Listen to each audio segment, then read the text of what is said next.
시청자 비평 플러스는 YTN을 돌아봅니다. 12월 3일 늦은 밤 비상계엄이 선포됐습니다. 이후 6시간 뒤 종료가 됐지만 여전히 그날의 충격은 사그라지지 않고 있는데요. 오늘 뉴스 리뷰 Y 시간 비상계엄 사태를 전한 YTN 보도를 살펴봅니다. 이번 주는 어떤 시청자 의견이 들어왔을까요? 시청자 톡톡 Y에서 확인해 보겠습니다. 잠시 후에 만나보시죠.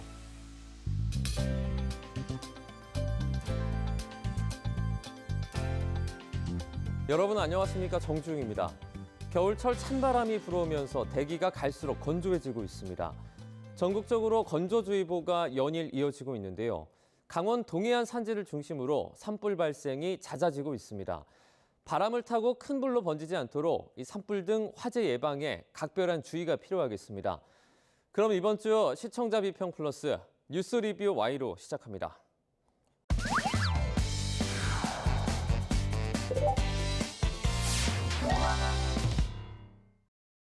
세 분 어서 오세요. 안녕하십니까?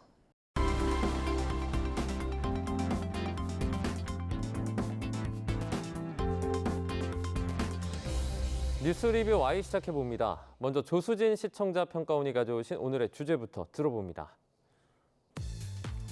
지난 12월 3일 45년 만에 비상계엄이 선포되면서 사회적 대혼란이 야기됐습니다. 비상계엄이 해제되는 과정과 대통령 탄핵 표결, 부결 등 일련의 과정에서 국민의 분노는 극에 달하고 있는데요. 이번 사태의 후폭풍은 쉽게 가라앉지 않을 것으로 보입니다. 이런 과정에서 언론의 의제 설정 또한 중요합니다. 언론은 그 어느 때보다 정파적 입장이 아닌 국민의 편에서 언론의 역할을 다해야 합니다. 이번 사태를 YTN은 어떻게 보도하고 있는지 오늘 뉴스 리뷰 Y에서 살펴봅니다. 네, 당시 많은 분들이 잠을 설치셨을 것 같은데요. 12월 3일 저녁 10시 20분입니다. 정확히 23분이라고 전해지고 있는데 비상계엄이 선포가 되고 이후에 6시간 만에 사태가 종료가 됐습니다. 긴박했던 상황이 YTN 방송을 통해서 그대로 전달이 됐을 것 같은데요. 박사님, 어떻게 보셨습니까? 뉴스 전문 채널인 YTN의 역할은 국가적 긴급 상황이나 사회적 재난, 그 상황에서 YTN의 역할은 더욱더 중요하다고 생각을 합니다. 지난 12월 3일 밤에 기습적으로 대통령에 의해 이루어진 비상계엄은 전대미문의 사건이며 시민에게 빠르게 그리고 정확하게 정보를 전달하는 것이 YTN의 역할이었습니다. 늦은 밤에 진행된 사건이었기 때문에 정확한 정보를 얻기 위해서 시청하는 시민들은 빠른 뉴스를 전달받기를 원했고 YTN이 그 역할을 충실히 수행했다고 생각합니다. 대통령의 비상계엄 선포라는 전대미문의 사건이 벌어지면서 긴급 속보가 많았던 걸로 기억을 하는데요. 물론 지금도 계속해서 이어지고 있습니다. 12월 3일 밤부터 12월 5일 사이 비상계엄 선포 관련 긴급 속보, 비상계엄의 의미, 비상계엄의 해제 과정, 그리고 민주당과 국민의힘 간의 탄핵에 대한 입장 차이, 그리고 시민들의 반응, 또 위헌과 위법성에 대한 분석 등 광범위한 영역으로 소식을 다뤘다고 생각을 합니다. 네, 먼저 당시 YTN 취재 상황을 들어보고 싶습니다. 이런 일이 벌어질 거라고 예상하지 못했기 때문에 대응이 정말 쉽지 않았을 것 같은데 현재까지도 급변하는 소식들이 YTN을 통해서 많이 보도가 되고 있죠. 네, 당시에 10시 한 2, 3분쯤에 대통령이 곧 긴급 발표를 할 것이다라는 그 첩보라고 하죠. 정보가 이제 언론사 사이에 돌았거든요. 그 당시에는 예산안 관련해서 발표할 것이다 이렇게 얘기돼 있는데 대개 대통령이 무언가 큰 그 발표를 할 때는 미리 언론사에 언지를 주고 엠바고를 거는 경우가 많습니다. 몇 시쯤 하니까 준비하고 있어라. 근데 전혀 연락이 없었고 그래서 사실 그 대부분의 방송사들은 그 대통령실이나 국방부나 이런 곳하고 이제 화면이 연결돼 있잖아요. 그래서 화면을 계속 주시하면서 무엇이 있는가를 보았는데 10시 23분에 대통령이 비상계엄 발표를 했죠. 그래서 저희가 생각했던 거하고는 완전히 다른 차원의 그 발표가 있었기 때문에 그때부터 그 화면을 바로 받으면서 그 순간 바로 전면 특보로 바뀌었습니다. 그래서 이제 회사 보도국 소속 직원들이 전원 출근을 했고요. 그다음에 이제 현장에 급파를 했죠. 정치부는 그 당시에 국회에 기자가 둘이 있었고 또 한 기자가 이제 들어가서 국회의사당 안에 세 기자가 계속해서 연결을 했고 대통령 출입하는 기자가 3명인데 일진 기자가 회사로 빨리 와서 이제 처음에 출연을 해서 얘기를 했었죠. 그리고 그 10시쯤에 아마 그 외부의 평론가들이 두 분이 방송을 했던 것 같은데요. 그분들 긴급 그 다시 투입을 해서 방송을 했고, 그래서 이제 계속해서 방송을 했고, 그게 이제 다음 날, 그러니까 12월 4일 오후까지는 YTN에서 광고도 방송하지 않았습니다. 거의 24시간 가량을 계속해서 이 특보만 방송을 했고요. 그 후에는 지금까지 전면 특보 또는 부분 특보 이런 식으로. 왜냐하면 지금 뭐 보시면 알겠지만 옛날 같으면 뭐 한 달에 나올 뉴스가 지금 하루에 다 나오는 이런 어마어마하게 이제 급박한 상황이기 때문에 현재는 보도국 전 인력이 투입돼서 계속해서 방송을 하고 있는 그런 중입니다. 네, 정말 긴박하게 돌아갔던 순간이었던 것 같습니다. 초유의 비상계엄 사태 이후에 국내외 할 것 없이 파장이 정말 적지 않은데요. 관련 소식을 전한 YTN 보도도 좀 살펴보도록 하겠습니다. 네, 우선 12월 3일 밤 비상계엄이 선포되었을 때 기존에 예정된 보도에서 갑작스럽게 긴급 보도로 전환하는 과정을 봐야 한다고 생각을 합니다. 비상계엄 선포 관련 대통령실, 국방부, 또 시민들의 반응, 해외 외신 등 여러 상황을 실시간으로 전달해야 되는 고도의 집중이 필요한 아젠다였고요.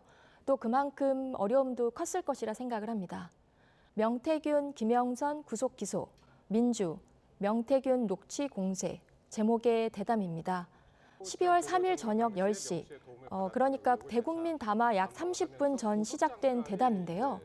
앵커가 전문가들과 뉴스를 전하던 중에 대통령의 긴급 대국민 담화, 비상계엄 선포 내용이 방송되었습니다. 갑작스런 대통령의 긴급 담화로 앵커와 스튜디오에 출연한 전문가들 모두 당황한 기색이 역력했는데요. YTN뿐만 아니라 다른 방송사 모두 비슷한 상황이었습니다. 하지만 이러한 상황을 스튜디오 출연자들과 함께 논의를 하기보다는 빨리 긴급 속보 보도로 체제 전환을 하고 뉴스를 전달하는 것이 더 좋았지 않았을까 생각을 합니다. 다른 아젠다를 논의하기 위해서 출연한 2명의 전문가들도 앵커의 질문에 따라서 비상계엄과 관련한 여러 그 반응들을 살펴봤는데 실질적으로 정보를 찾기 위해서 핸드폰을 검색한다든지 혹은 또 앵커의 질문에 답을 하기 위해서 고민하는 장면들이 그대로 방송이 되었는데요. 물론 긴박했던 상황이 그대로 전달된다라는 부분은 또 YTN의 실시간 뉴스라는 특징이긴 하지만 또 시청자가 보기에 그런 당황하는 모습을 그대로 전달할 수밖에 없었나. 좀 더 안정적이고 체계적인 그런 전환을 통해서 뉴스 보도를 했다면 좋았지 않았을까라고 생각을 합니다. YTN은 그 24시간 뉴스 체제이기 때문에 긴급한 상황에서 찾게 되는 그런 채널이죠. 이번에도 이제 많은 분들이 YTN을 통해서 소식을 접한 것으로 알려졌는데요. 그럴수록 빠르고 또 정확한 정보 제공이 필요하죠. 특히나 이번 계엄령은 역사적으로 17번째입니다만 45년 만에 일어난 일이고요. 그래서 잘 알지 못합니다. 그래서 이에 대한 국민적 이해가 필요합니다. 비상계엄이 뭔지 등 자세한 정보 제공이 무엇보다 필요했었죠.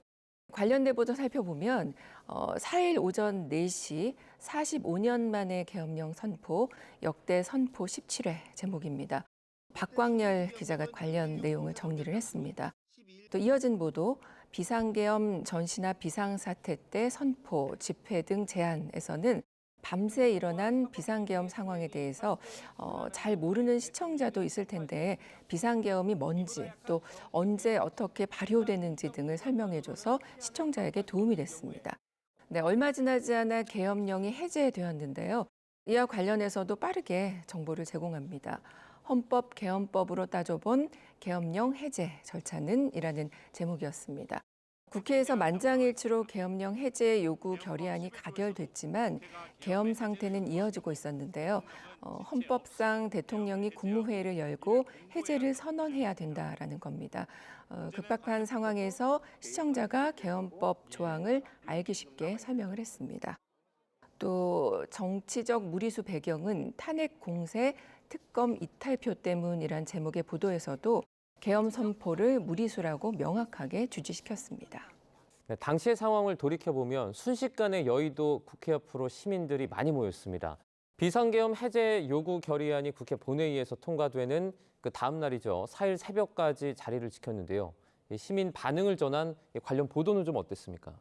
네, 지난 4일 새벽 6시 한밤 계엄령에 놀란 시민들 믿기지 않아 용산도 삼엄한 경계 제목의 보도입니다. 비상계엄 선포와 해제 과정에서 놀란 시민들이 새벽에 거리로 나와 상황을 지켜보고 있는 장면들을 뉴스로 보도하기도 했고요. 혹은 또 정보를 몰랐던 시민들의 어려움 등을 빠르게 취재해서 보도했습니다. 다만 아쉬운 점은 경찰과 일부 시민의 충돌이 벌어지기도 했다라는 멘트에 송출된 화면은 차를 타고 이동하는 계엄군과 시민들 간의 논쟁 장면이 나가기도 했는데요.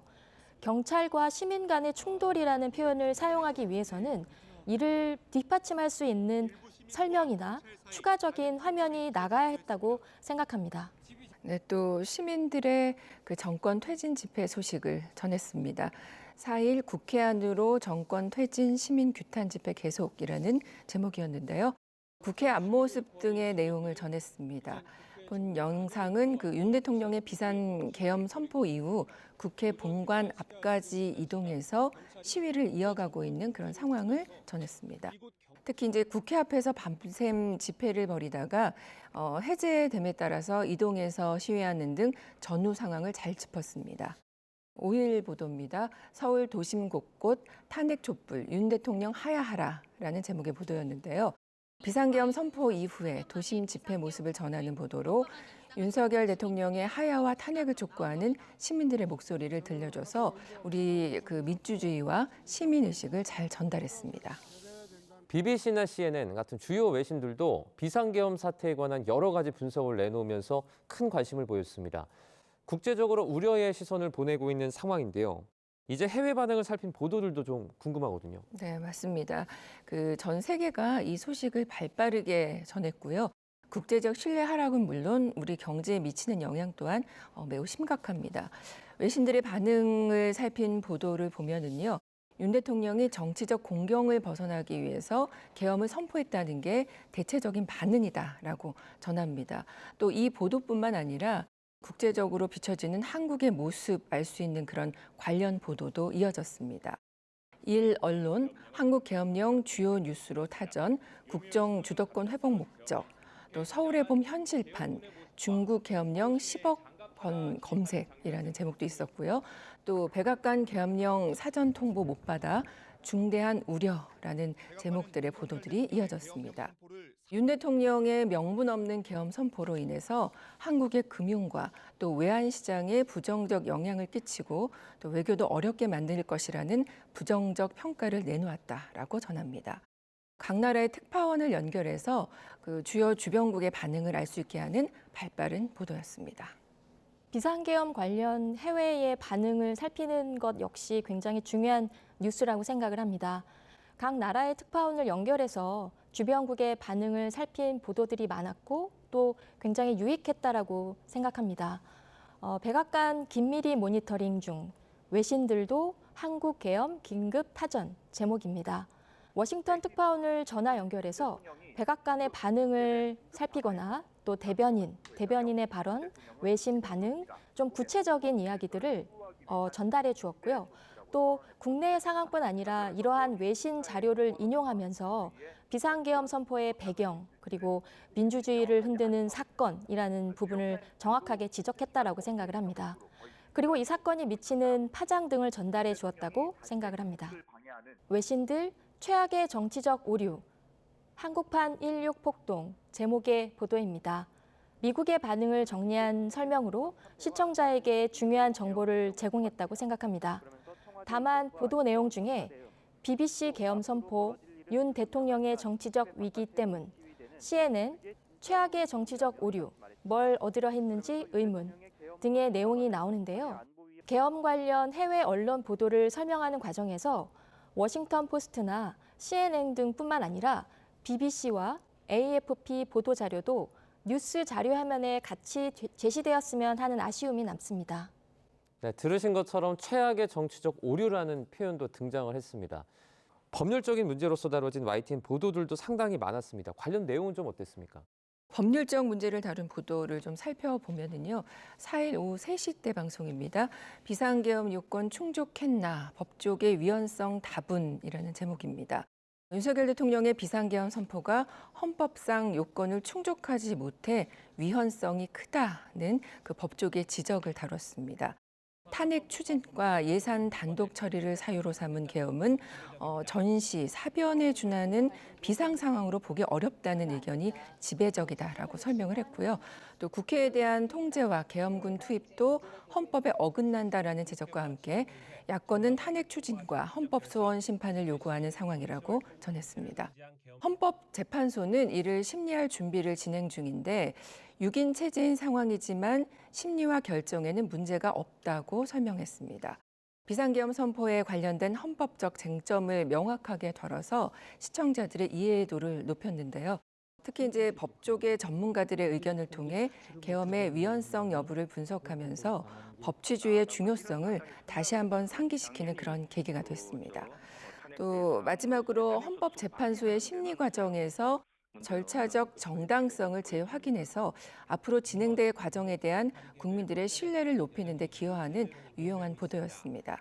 이 밖에도 현재 진행되는 상황에 있어서 법률적으로 문제가 되는 부분은 없는지 언론이 잘 감시하고 또 제 역할을 다해야 할 때임을 명심하시기 바랍니다. 이어서 대통령의 비상계엄 선포 관련 중대한 책임이 있는 국방부의 분위기를 YTN에서 취재를 했는데요. 국방부 하루 종일 뒤숭숭, 계엄군 물리력 적극 행사 안에 제목의 보도입니다. 계엄군의 국회 진입, 국회와 지방의회 정당의 활동과 정치적 결사, 집회, 시위 등 일체의 정치 활동을 금지하는 내용이 담긴 포고령 1호 1항, 그리고 야당이 김용현 전 장관과 박안수 육군 참모총장을 내란죄로 고발하겠다는 방침 등을 전달하는 등 중요한 정보를 제공하였습니다.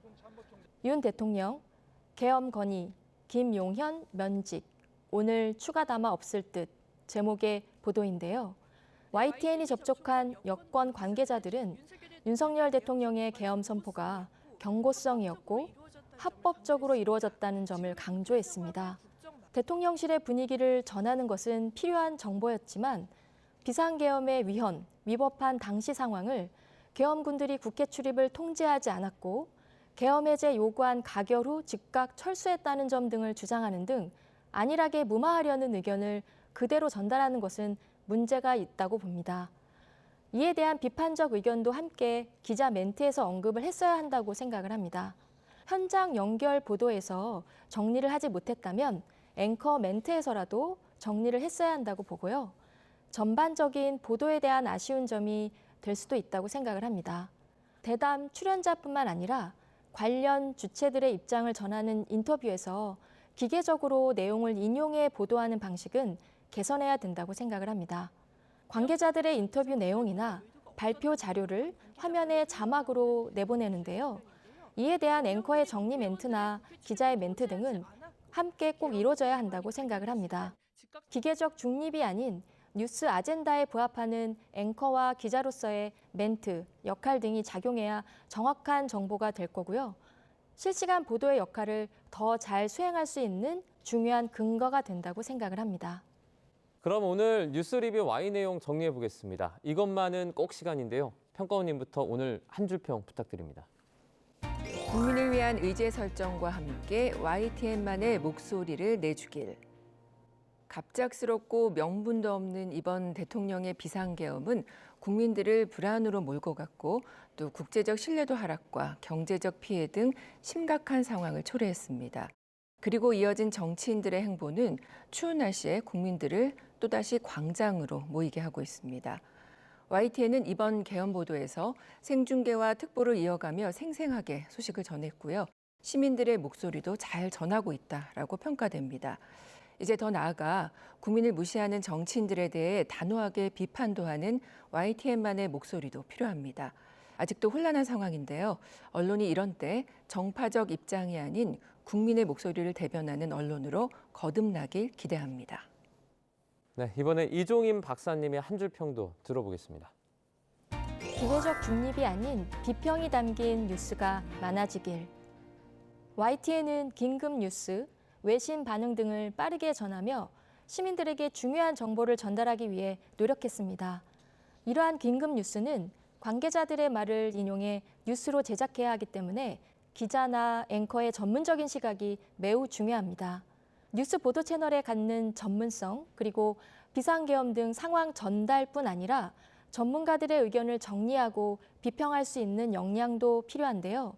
또한 비판적 목소리를 냈던 시민들을 더 주목하는 뉴스도 많이 제작되기를 기대합니다. 오늘 뉴스 리뷰 Y 순서는 여기서 마치도록 하겠습니다. 세 분 오늘 말씀 잘 들었습니다. 고맙습니다.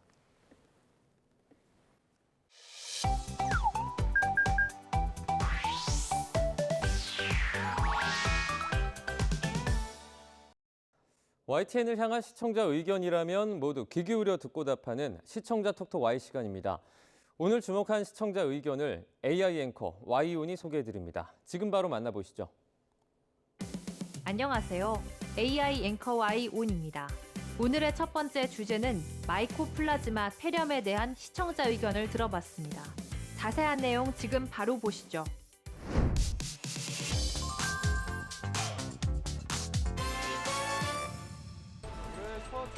대한소아청소년병원협회가 조사한 결과 올해 입원 환자 가운데 대부분이 감염병이었다는 사실을 알린 리포트가 있었습니다. 올해 소아청소년병원에 입원한 10명 가운데 9명 이상이 감염병 환자라는 조사 결과가 나왔습니다. 입원 환자 가운데 가장 많은 소아 감염 질환은 마이코플라즈마 폐렴으로 전체 19.9%를 차지했습니다. 올해 소아청소년병원에 입원한 환자의 소아 감염 질환 비율을 간단히 살펴본 보도였는데요. 보도에서 올해 입원 환자 가운데 10명 중 9명이 감염병이며 그중에서도 마이코플라즈마 폐렴 환자가 20%에 가깝다는 상황을 전했는데 관련해 마이코플라즈마 폐렴 환자가 올해 들어 늘어난 변화된 양상을 함께 설명했다면 좋았겠다는 시청자 의견이 있었습니다. 시청자 톡톡 Y에서 함께 살펴보면 좋은 마이코플라즈마 폐렴에 대해 자세히 알아봤습니다. 보도에 나온 감염병인 마이코플라즈마 폐렴은 마이코플라즈마 폐렴균에 의한 급성 호흡기 감염증으로 비말을 통해 감염된 후 2에서 3주 정도의 잠복기를 거쳐 지속적인 기침, 발열, 인후통, 두통, 피로감 등의 증상이 나타납니다. 올해 들어 45주차까지 마이코플라즈마 폐렴균으로 입원한 환자는 총 23,625명으로 지난해 같은 기간에 비해서는 8.8배, 재작년 같은 기간에 비해서는 18.8배에 이릅니다. 또 전체 입원 환자 가운데 12세 이하 아동이 71%인 16,770명에 달해 주로 학령기 아동을 중심으로 발생 중이라고 합니다. 일반적인 폐렴과는 다르게 발열이 주된 증상이어서 흔히 독감이라고 생각하는 경우가 많은데 일반 감기약이나 해열제를 썼는데도 2에서 3일 이상 열이 내리지 않는다면 곧바로 병원에 가야 합니다. 방치하면 자칫 중증 폐렴으로 이어질 수 있기 때문에 신속한 검사와 치료가 필요한데요. 통상 엑스레이 촬영을 하고 유전자 증폭 검사를 통해 확진 판정이 내려진다고 합니다. 다음으로 시청자 톡톡 Y 두 번째 주제는 양자 컴퓨터에 대한 시청자 의견을 들어봤습니다. 어떤 내용을 담고 있는지 이어서 확인해 보시죠.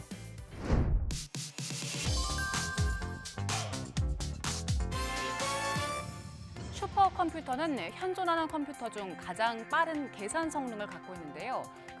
슈퍼컴퓨터보다 훨씬 더 뛰어난 성능을 가진 양자 컴퓨터가 국내에 처음으로 들어왔다는 소식을 전한 보도가 있었습니다. 시너지가 날 걸로 보입니다.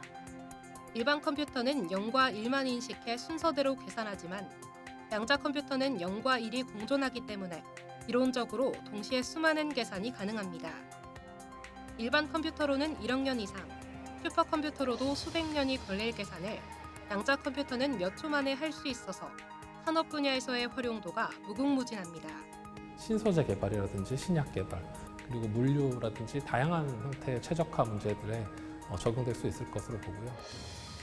양자 컴퓨터가 무엇인지부터 활용도와 전망 등을 전문가 인터뷰를 통해 짚어본 친절한 과학 보도였는데요.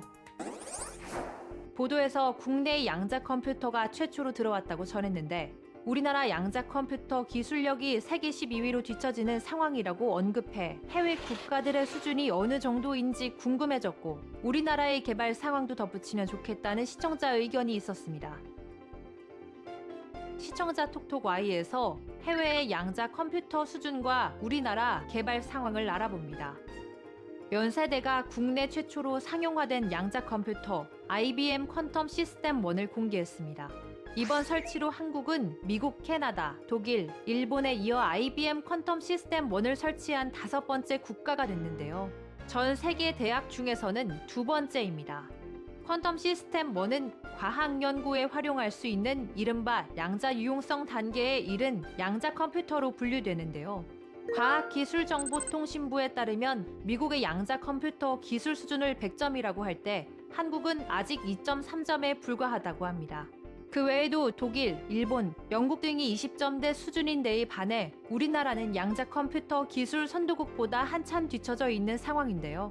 정부 차원에서는 양자 컴퓨터 생태계 확장을 위해 각종 지원책을 내놓고 있습니다. 정부는 2035년까지 양자 핵심 인력을 2,500명, 양자 활용, 공급 기업을 1,200곳을 확보해 기술 수준을 최선도국의 85%까지 끌어올린다는 계획인데요. 과학기술정보통신부는 2025년부터 2032년까지 초전도, 중성원자 방식의 1000큐비트급 양자 컴퓨터를 개발하고 이를 활용한 응용 성과를 내놓을 계획입니다. 이를 뒷받침할 양자 인터넷과 양자 센서도 개발하는 등 8년간 약 7,300억 원 예산을 투입한다고 합니다. 마지막으로 오늘 시청자 톡톡 Y 세 번째 주제는 가상자산 과세에 대한 시청자 의견을 들어봤습니다. 이어지는 내용도 지금 바로 만나보시죠.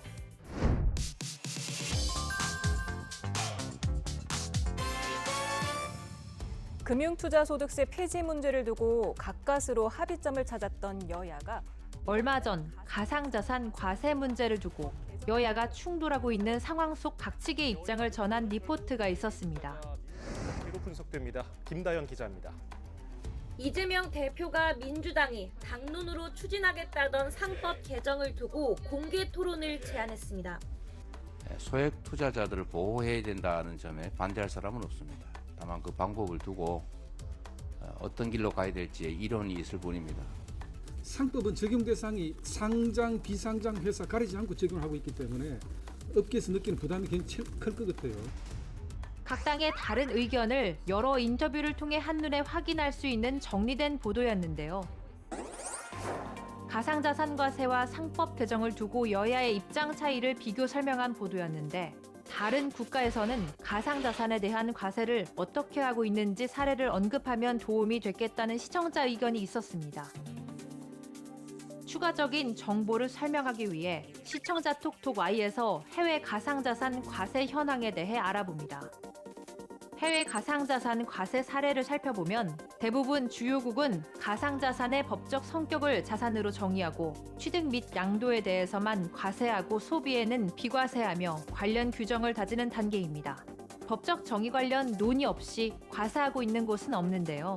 자본시장연구원이 지난 18일 발간한 글로벌 가상자산 과세 현황 및 국내 시사점 보고서에 따르면 가상자산 과세를 실제로 시행하는 국가는 미국, 영국, 독일, 일본, 호주, 싱가포르 등이 있습니다.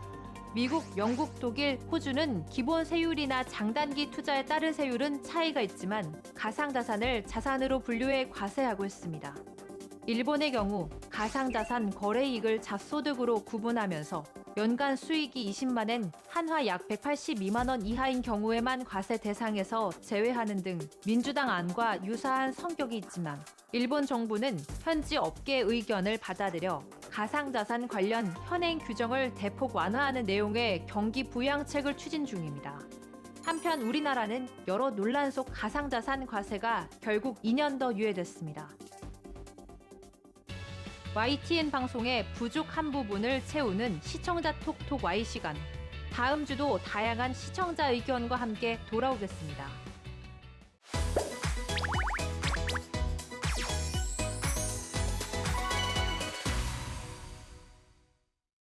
안녕하세요.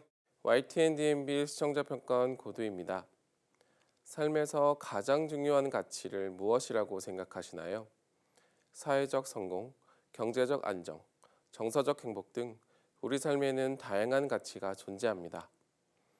그 중에서도 가장 기본적이고 소중하게 지켜져야 할 것은 바로 사람다움, 즉 인권이 아닐까 생각합니다.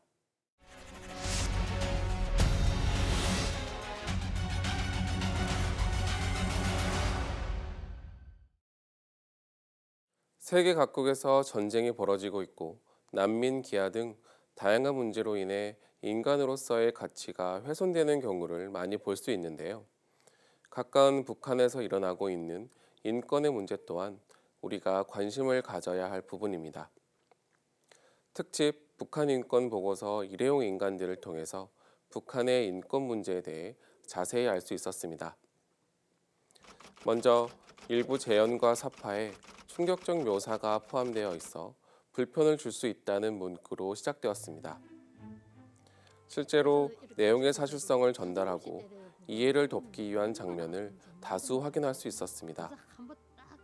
실제 사례를 그대로 전달하고 프로그램의 전개를 위해서 필요한 부분이었겠지만 시청자의 입장에서는 다소 과격하고 공포심이 조장되는 느낌이었습니다. 기본적인 프로그램 구성은 실제 경험자들이 출연해 자신의 경험을 솔직하게 전달해주는 방식으로 이루어졌습니다. 또한 북한 인권 문제에 대해 지식을 가지고 있는 전문가들이 출연해 정보를 전달해주기도 했는데요. 이러한 실제 인물의 출연이나 관련 정보는 해당 사건들이 실제로 발생하고 있는 지금의 문제임을 인지하게 하였습니다. 다만 인권 문제를 겪은 여성들의 경우 자신들의 경험에 대한 아픔을 가지고 있어 다소 감정적이고 과격한 발언이 이어지기도 했습니다. 실제로 격양된 말투나 비속어가 화면과 음성을 통해 그대로 전달되기도 하였습니다. 다수의 연령이 이용할 수 있다는 점에서 전달의 수위를 고려했으면 좋겠다는 생각이 들었습니다. 다큐멘터리 형식을 취하는 프로그램의 가장 중요한 부분은 사실을 전달한다는 것입니다. 따라서 프로그램에서 다루는 이야기들이 사적인 부분 없이 최대한 객관적일 필요가 있는데요. 특히 그래프, 숫자, 자료 등을 다룰 때 주의를 기울여야 합니다. 본 방송에서도 전문가들의 이야기를 통해 외화벌이에 이용되는 교화소 사람들의 노동, 이들이 만든 물건이 수출되어 고위층의 서치에 활용된다는 점, 핵무기와 통치 자금으로 활용된다는 것을 알게 되었는데요. 실제 경험을 해왔던 출연진과 전문가의 음성으로 생생하게 전해들을 수 있다는 점이 인상 깊었습니다. 북한 인권 보고서 일회용 인간들과 같은 프로그램은 우리가 반드시 알아야 할 사회의 다양한 문제를 이해하기 쉽게 알려주고 이를 통해 문제를 해결할 수 있는 방안을 찾을 수 있도록 돕는 데 목적을 둡니다.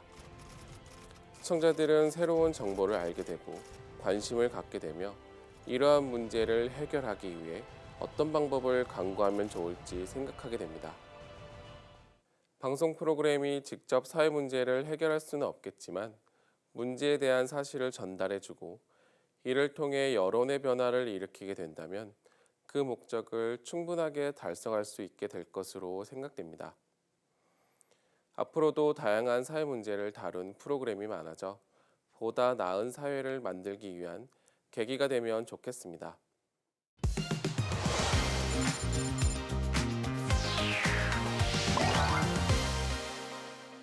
시청자 목소리로 YTN을 되돌아봅니다. 방송에 대한 여러 의견들 SNS와 홈페이지를 통해서 남겨주시고요. 시청자 비평 플러스는 다음 주 더 새로운 의견으로 돌아오겠습니다. 시청해주신 여러분 고맙습니다.